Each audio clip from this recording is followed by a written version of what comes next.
Halo semuanya, selamat datang kembali di video analisa harian XAUUSD bersama Amandana. Dan ini adalah analisa harian XAUUSD pada hari ini tanggal 21 Mei 2025 hari Rabu. Seperti biasa, jika kalian semua suka dengan videonya, jangan lupa like dulu videonya, subscribe bagi belum subscribe, hidupkan lonceng, dan di-share ke yang lain. Oke, sekarang kalau dilihat ini pergerakan XAUUSD-nya, gila ya. Jadi semenjak dia break di atas 3250, kalian bisa lihat semenjak break 3250 marketnya langsung hentak naik, tinggi sekali ya. Luar biasa sih ini, ekstrim sekali kenaikannya, dan sekarang tiba-tiba ada aksi profit taking gila-gilaan. Ini juga gila sih sebenarnya ya. Di sini ada aksi profit taking lumayan, tetapi kalau dilihat apakah ini bakal bisa nutup gap, saya rasa masih bisa ya. Saya rasa karena dengan dia sudah break di atas 3250, kemudian dia juga sempat naik di atas 3300 ya kan. Walaupun di sini ada fake out sedikit, cuman dengan fake out seperti ini saya rasa kita masih bisa melihat yang namanya penutupan gap di XAUUSD. Kemungkinan hari ini ya, kemungkinan hari ini kalau nggak salah ya. Kalau nggak salah bisa terjadi hari ini untuk penutupan gap di XAUUSD-nya. Nah sekarang kalau kayak gitu di mana bisa ngegap? Kalau nggak salah terakhir ya ngegapnya itu di XAUUSD, sebentar, kalau nggak salah pakai Pepperstone kali ya. Bentar. Gapnya itu paling atas adalah, sebentar ya. Soalnya tadi kan di FX berapa ini? FXCM ya. FXCM nggak kelihatan ada gap. Kalau di sini gapnya itu sementara dari ini pakai Pepperstone ya, dari 3290 sampai 3325 ya. Berarti sampai 3325. Ada nggak sesuatu di 3325 di sini? Ya, di sini nggak ada 3325 apa. Ini berapa angka ini? Saya pasin dulu ya. 3325,17. Kayak nggak salah soalnya. 3325,17. Oke, di sana berarti ya. Dan di bagian bawahnya adalah di 3291,71.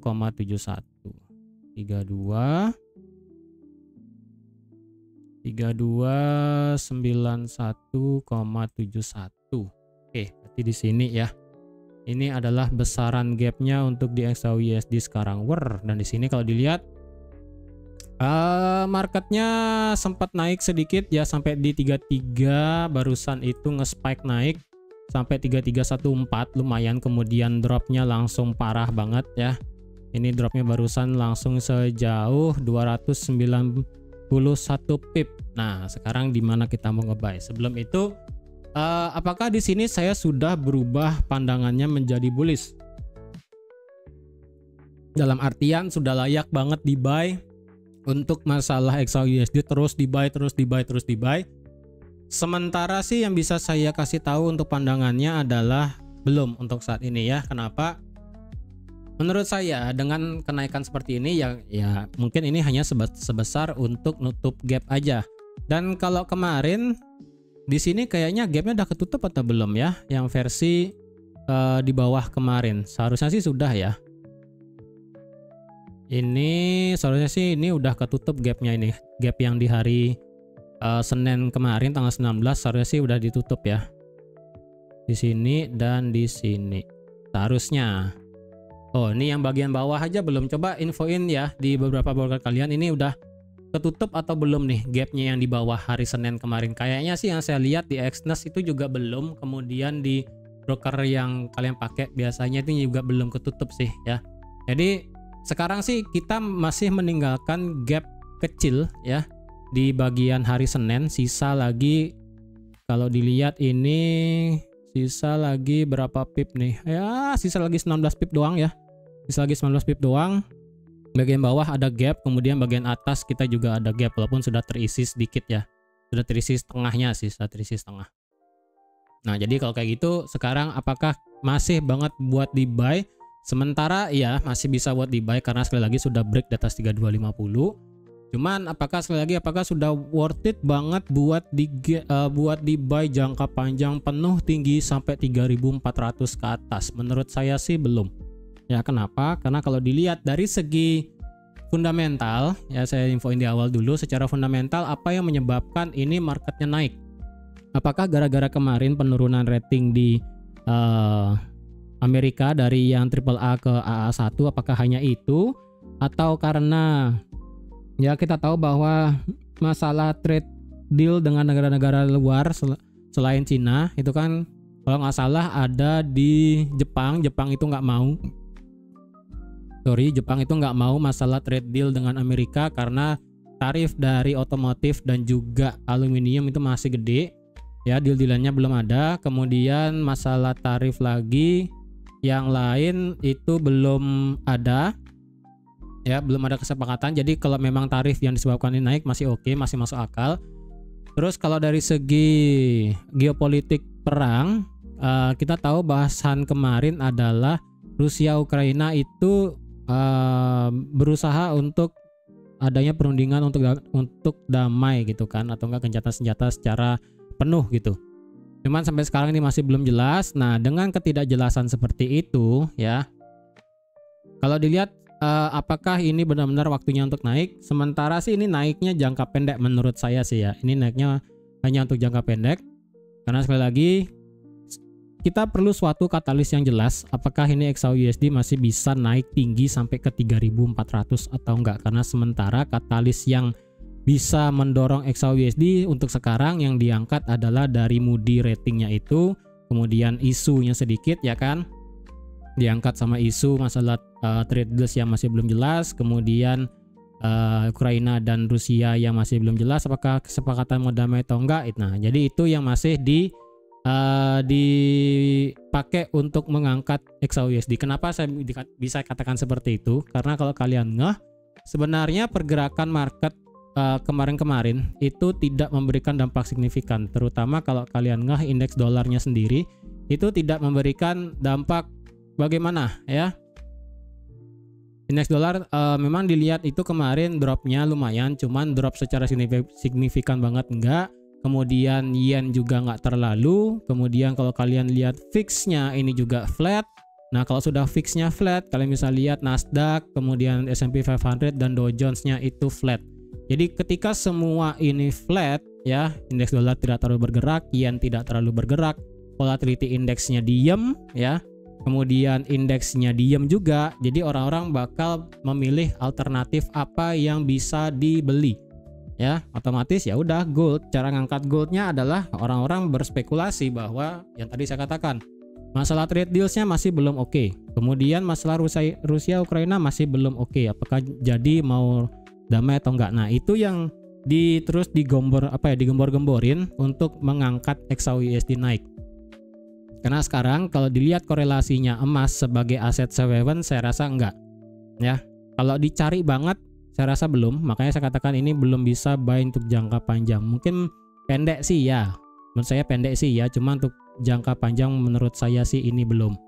Ya, menurut saya sih ini belum untuk jangka panjangnya. Sementara loh ya untuk sekarang per tanggal 21 Mei sekarang. Tapi kalau dilihat apakah bakal nutup gap, sepertinya sih ya untuk sekarang. Oke. Jadi harap consider. Nah, karena dengan demikian ya, karena masalah fundamentalnya belum ada, sentimennya yang sekarang itu marketnya masih flat ya kan, indeks nggak gerak, forex market nggak gerak, kemudian volatility indeksnya juga diam ya kan. Nah, dimana kalau kita tahu volatility index itu mencerminkan ketakutan dan keserakahan di market. Kita lihat sekarang fixnya ada di angka 18, harusnya marketnya sekarang itu greed ya, serakah. Jadi kalau serakah seharusnya indeksnya itu gerak, dolarnya menguat, dan gold itu seharusnya turun. Nah, karena korelasinya lagi nggak masuk, ya udah, ini menurut saya ya udah aja sih naiknya gitu kan. Cuman di buy banget saya rasa sih belum ya. Itu sedikit pembahasan kenapa ini naik ya. Karena kalau sekali lagi kalau tidak ada aset yang bisa dibeli, indeks ragu buat dibeli, indeks dolar juga masih ragu buat dibeli, yen juga, kemudian bahkan Bitcoin ya kan, kalau kalian Bitcoin juga mengalami volatilitas yang ekstrim dari 106 kemudian turun lagi ya kan, 106 sampai 102, sekarang naik lagi ke 106. Kalau sudah choppy keras seperti ini, ya alternatif satu-satunya sih pasti metal ya. Pasti metal, antara emas atau enggak platinum atau enggak silver ya. Itu aja lah yang biasanya bakal menjadi alternatif para trader retail untuk mengambil keuntungan dengan waktu cepat ya. Jadi seperti itu. Jadi kalau sekarang biasanya sih sementara untuk buy banget sekali lagi belum ya. Untuk buy banget ini masih belum bisa. Tapi kalau diharapkan ini bisa naik lagi, menurut saya sih oke. Cuman di mana kita mau nge-buy sekarang? Oke. Kalau dilihat dari indikator sekarang ya. Indikator secara stokastik dan RSI. Stokastik sudah nge-cross dan di angka 41 dan 32. Oke. Kemudian secara RSI ini sudah keluar, bukan sudah keluar sih, ini baru ya karena penentuannya itu sekarang soalnya karena kemarin kan ini benar-benar marketnya di atas 50 gara-gara spike kemarin, dan kalau sekarang ini marketnya benar-benar masih stay di atas 50, itu bisa menjadi trigger marketnya masih lumayan naik buat bisa nutup gap dengan jelas. Kemungkinan sampai 3350 sebagai angka psikologi number itu bisa ya. Cuman apakah ini bisa aja mengulang kejadian kayak kemarin di Mei 2025 yang gak ada news apa-apa, marketnya terbang tinggi selama 2 hari gila-gilaan ya kan. Ya skenario terjelek adalah bisa mengulang seperti ini, yang dimana kita berpandangan sudah bullish tapi marketnya malah ya sekali lagi karena karena fundamentalnya tidak mendukung dan belum jelas arahnya kemana, ini bisa lanjut ngedrop lagi. Karena sekali lagi dari segi daily ya, kita tahu pergerakannya adalah marketnya ngebuat lower low dan lower high. Oke, lower low dan lower high. Jadi kalau ini naik ya, kalian bisa pakai Fibo aja. Nih saya tutup ya. Kalian bisa pakai Fibo dari high-nya di sini tanggal 6 Mei sampai di sini. Ini marketnya sebenarnya sudah kena 61,8 loh ya. Naik dikit sampai nutup gap itu di 3325 sih. Lagi dikit banget ya, lagi dikit banget. Ya, di 3325 atau 3328 ini lagi dikit sekali. Jadi kalau sekarang ini secara daily ini sudah kena 61,8, makanya sekarang adalah penentuan. Sekarang atau enggak besok ini adalah penentuan di XAUUSD-nya. Kalau sekarang ini marketnya naik, nutup gap dan lanjut nge-reverse bearish dan ditutup doji hari ini, itu bakal menjadi pilihan untuk para antara big player mulai masuk lagi buat nge-short XAUUSD, atau ini bakal menjadi area penting yang dimana ketika marketnya ngebuat potensi ngebuat lower high di sini, bisa aja bakal terjadi yang namanya akumulasi ya. Bisa terjadi yang namanya akumulasi, yang dimana kemungkinannya adalah bisa terjadi istilahnya adalah rally, base, kemudian baru ngedrop lagi. Bisa ya. Karena menurut saya pribadi, angka di 3120 itu bukan merupakan angka yang bagus yang bisa dipakai untuk para swing trader untuk ngambil sih sebenarnya ya. Karena sekali lagi untuk swing trader tuh pasti ngambilnya adalah angka bilangan genap, angka yang gampang diingat. Biasanya sih kelipatan 50 atau enggak kelipatan $100. Jadi otomatis kalau seandainya kemarin turun ini sampai 3100 ya kan. Seandainya ini penurunan kemarin sampai 3100, oke, saya percaya ada yang masuk ya 3100 karena itu adalah angka bilangan bulat. Ada yang masuk, saya percaya itu ya. Atau enggak misalnya drop turun sampai ke 3000 ya kan, selaku angka bilangan bulat juga, oke, saya percaya juga itu adalah ada yang masuk. Cuman kalau karena berhenti di 3120 yang hanya merespek resistance become support dan juga merespek 1272 Fibo ya, Fibo yang swing di sini ya, respect 1272 di 3138. Menurut saya di sini kalau memang ini marketnya naik hanya sekedar nutup gap dan kedepannya lanjut membuat lower low ya, maka potensialnya adalah mengejar 1618 yang ada di 3050 ya, 3050 karena ini kan 3057 ya, mepet lah dengan 3050 ya. 3050 itu oke ya, karena itu adalah angka bilangan bulat yang bisa diingat, gampang ingatnya ya. 3050, 3000, 3100 itu gampang ingatnya ya. Jadi untuk sekarang sekali lagi menurut saya pandangan pribadi adalah ini masih belum bagus banget buat di swing. Ya.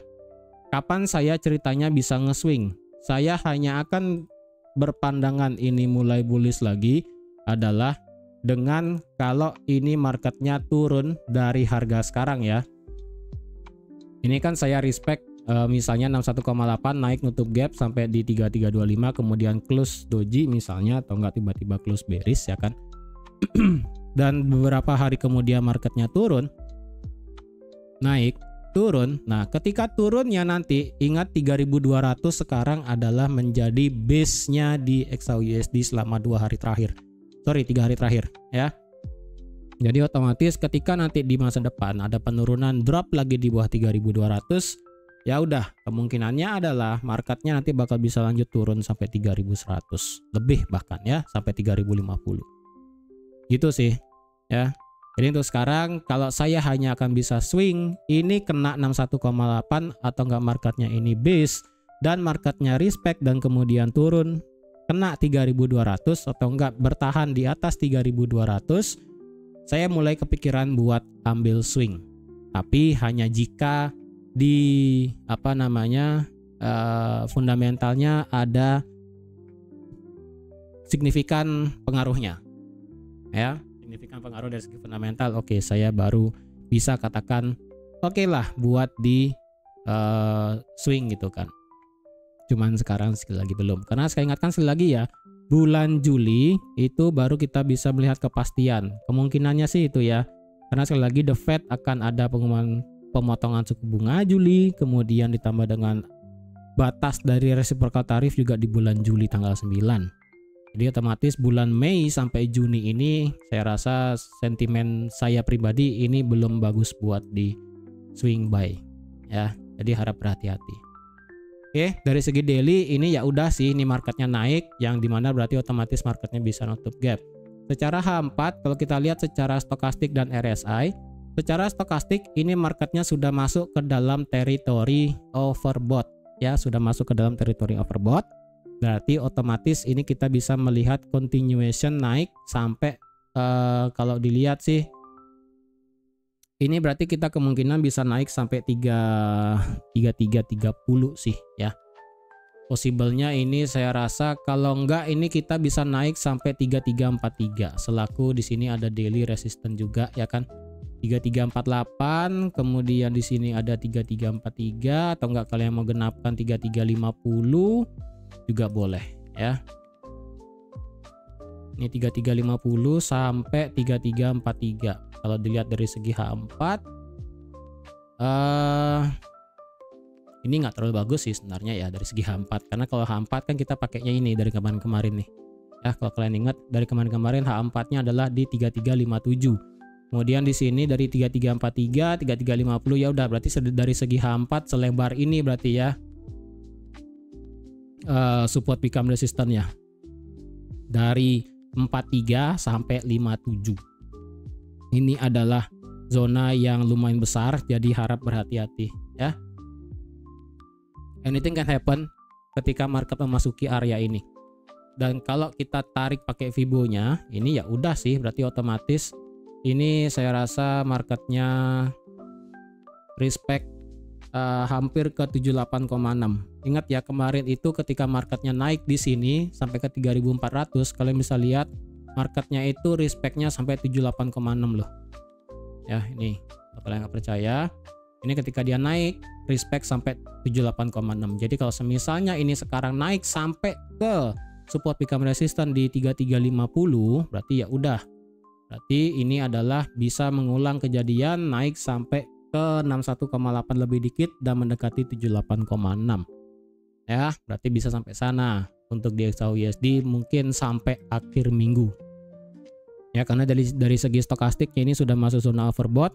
Karena secara historinya ketika stokastiknya masuk zona overbought secara H4 marketnya itu selalu ngedorong ke atas ya. Ini kalian bisa ngecek sendiri ketika ini contoh lah di bulan Maret ya kan, masuk zona overbought marketnya langsung naik dari 3050 sampai 3170.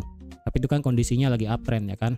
Kemudian di sini juga dari 10 April ya kan, naik dari 3000 berapa ini, 3100, kemudian nggak ngotak sampai 3500. Terus anggaplah itu kan terlalu tinggi ya kan. Nah, anggaplah yang terakhir di sini ya, terakhir di sini. Anggap ini kan sudah turun kemudian naik. Di sini aja ya yang kecil ini dari berapa ini ya? Dari 3300 naik sampai ke 3350. Kemudian di sini juga ya, sebelum naik 3,5 dari 3382 sampai 3,5. Kemudian yang terakhir di sini ya, dari 3330 naik sampai ke 3400. Dan sekarang ini sudah masuk zona overbought lagi.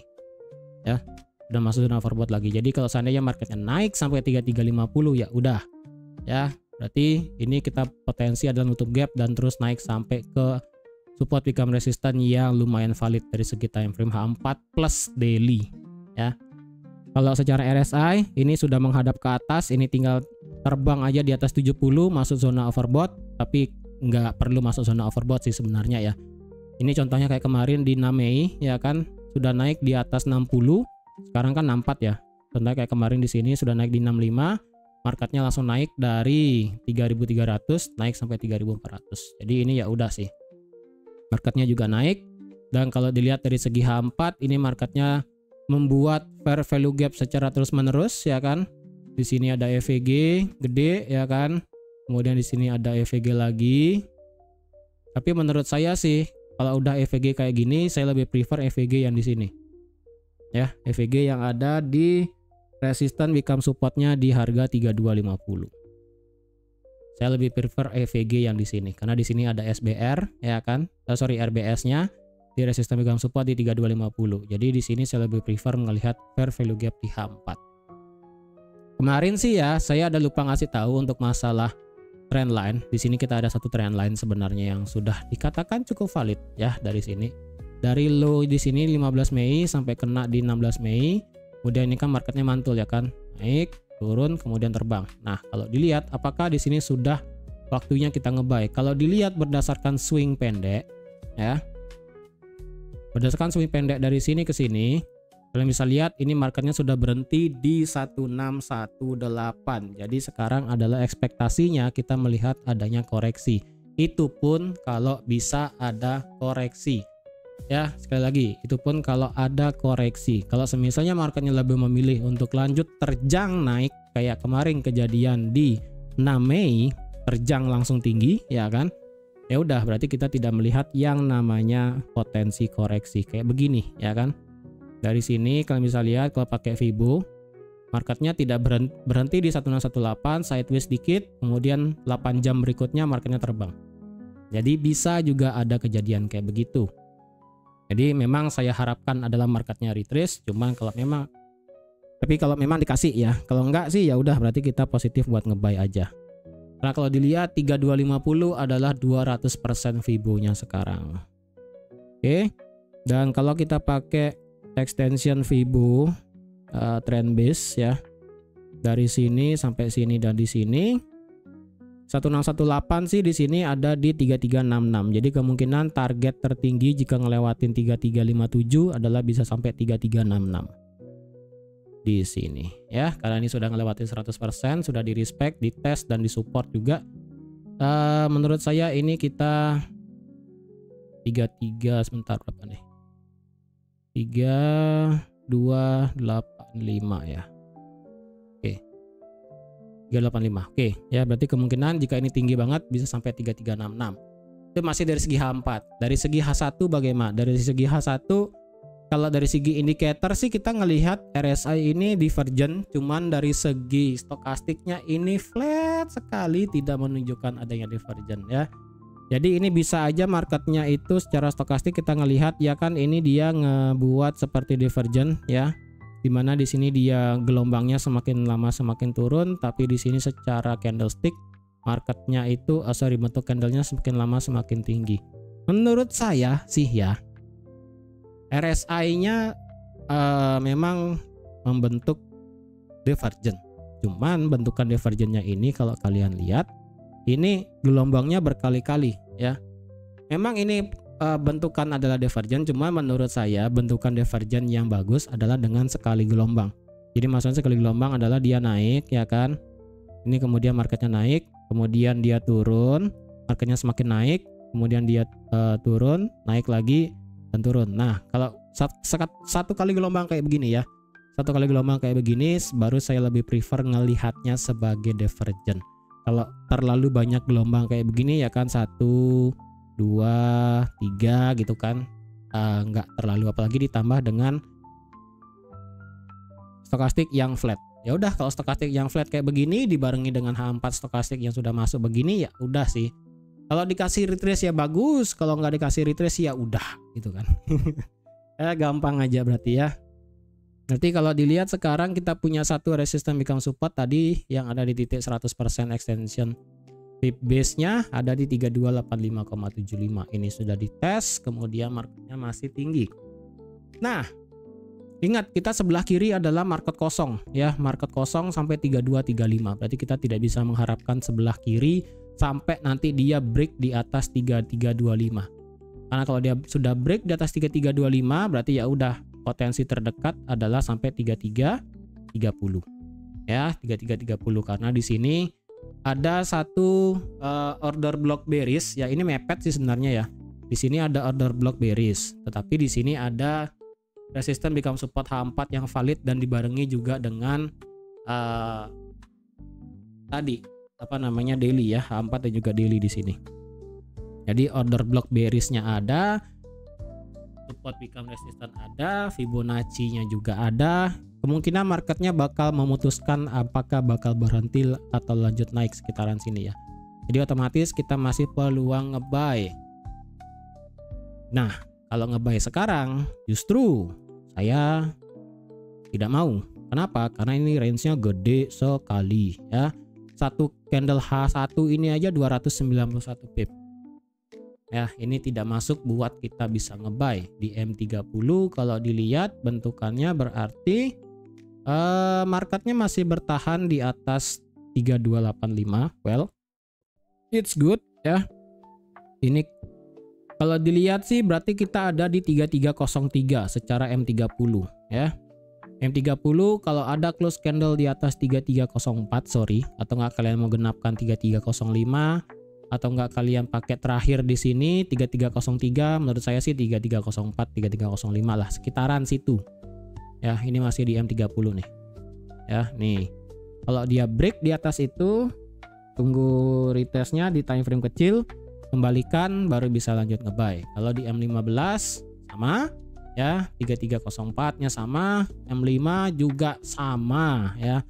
Jadi otomatis 3304 ini adalah percampuran dari yang namanya M5, kayak M1 juga sih. Oh enggak, M1 udah hancur. M5 sampai H1. Enggak sih. Ya, dari M5 sampai M30 ini adalah perpaduannya. Jadi kalau ada yang mau nge-buy di atas 3304, oke, ya.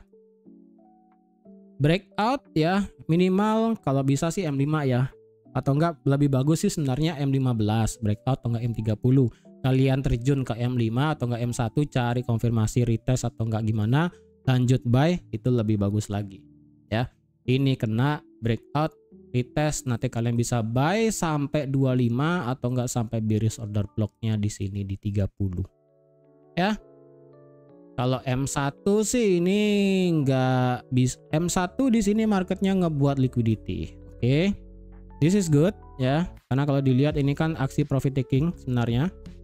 Profit taking, retest, profit taking lagi, dan sekarang marketnya ngebuat liquidity nih. Break dar, meledak. Harapan saya sih gitu ya. Jadi otomatis kalau nggak dikasih buat nge-buy di bawah, berarti kita nge-buy breakout aja. Di atas resisten minimal di 04 atau nggak 05, udah terserah kalian di mana ya. Target sampai mana? Possible nutup gap sampai 25 oke, atau nggak sampai di bearish order block di 30 juga oke. Yang penting hati-hati kalau sudah masuk teritori ini ya, dari 30 sampai 50. Memang ini adalah range-nya 200 pip gede ya, dari 30 sampai 43, 44, 45. Ini range-nya sudah hati-hati. Karena kita kemungkinan sih di sini bakal ada reaksi yang cukup lumayan sih. Ya. Bisa aja nanti ketika market kena 30 bakal terjadi yang namanya retracement gede ke bawah bisa aja ya. Bisa aja seperti itu. Yang penting nanti kalau dilihat untuk Fibonacci yang bisa dipakai ya. Untuk Fibonacci yang bisa dipakai berarti seharusnya Fibonacci-nya yang bisa dipakai adalah dari swing low ke swing high. Dari low di 3151 seharusnya loh ya. Dari sini sampai di mana titik nolnya. Kalau misalnya 3330 adalah titik nol, nah kalian bisa lihat fair value gap yang saya buat di 3250 adalah retracement 50%. Ya, dan 3285 adalah 23,6. Itu pun ke titik nolnya di sana. Kalau titik nolnya adalah di 3350, berarti ya udah di sini ada 50%-nya pas. Di sini 23,6, 38,2 ada di 3275. Ya. Tergantung sekarang titik nolnya di mana. Itu yang sebenarnya swing yang bisa dipakai pakai Fibonya, karena otomatis kan marketnya ngebuat higher low dan higher high ya. Tapi kalau kalian merasa itu Fibonacci-nya terlalu tinggi ya, kalian boleh pakai Fibonacci pada saat market itu meledak tinggi dan tidak pernah turun, yaitu di harga ini, di harga 3207 sampai di mana titik nolnya. Ya, tergantung di mana titik nolnya. Kalau ini adalah titik nol di 3314, ya udah itu berarti kalian bisa untuk mengharapkan marketnya bisa retrace turun. Tapi kalau misalnya di 330 ya, ini di 61,8, 38,2 di sini ya, sekali lagi tergantung di mana titik nolnya. Ya. Jadi otomatis kalau misalnya 3330 kena terjadi bearish power ke bawah, ya udah sih yang pertama kalian bisa tunggu di 85. Selama 85 nggak jebol, kalian bisa berekspektasi masih bisa buat ngebuy lagi di sekitaran 85 ya. Tapi kalau 85 nya lewat ya berarti otomatis dia bisa turun lumayan jauh di bawah. Oke. Ingat Fibonacci H1 ini masih belum jelas di mana titik nolnya, jadi hati-hati. Dan kalau dilihat kita ambil posisi buy, tunggu breakout aja di atas 3304. Jadi sekarang kita wait and see aja dulu. Apalagi sekarang masih market Asia ya kan. Profit taking, drop, dan sekarang muter lagi balik naik. Ya udah kita tunggu aja maunya nanti market seperti apa. Oke. Tapi kalau kalian mau instant buy, saya rasa tidak bagus ya. Better kita tunggu breakout resistance ini aja supaya lebih clear. Ya, jadi sekian dulu untuk analisa XAUUSD pada hari ini. Terima kasih sudah menonton video sampai habis. Terima kasih juga sudah like, share, dan subscribe seperti biasa. Dan sampai jumpa lagi di analisa harian XAUUSD selanjutnya. Bye bye.